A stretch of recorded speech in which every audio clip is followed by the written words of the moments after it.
మన బీఎస్ఎఫ్ చెందినటువంటి జవాన్లు కావచ్చు, లేకపోతే సర్వే చేసే అధికారులు అక్కడికి వెళ్ళి జీరో లైన్ ఏదైతే ఉంటుందో దానికి 10 నుంచి 30 మీటర్ల దూరంలోకి వెళ్ళి సర్వే చేసినా కానీ వాళ్ళు ఒప్పుకుంటలేరు.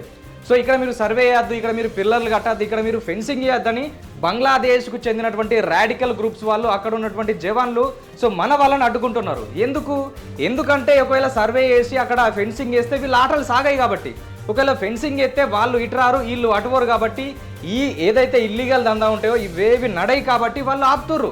గతంలో అస్సాం పరిస్థితి చూసుకున్నట్లయితే 20 సంవత్సరాల నుంచి ఇప్పటికీ విపరీతమైనటువంటి డెమోగ్రఫిక్ చేంజ్ అనేది జరిగింది. అంటే అప్పుడున్నటువంటి బంగ్లాదేశ్కి చెందినటువంటి ఇల్లీగల్ మైగ్రెంట్స్ యొక్క జనాభాకు ఇప్పటికీ విపరీతమైన చేంజ్ ఉంది.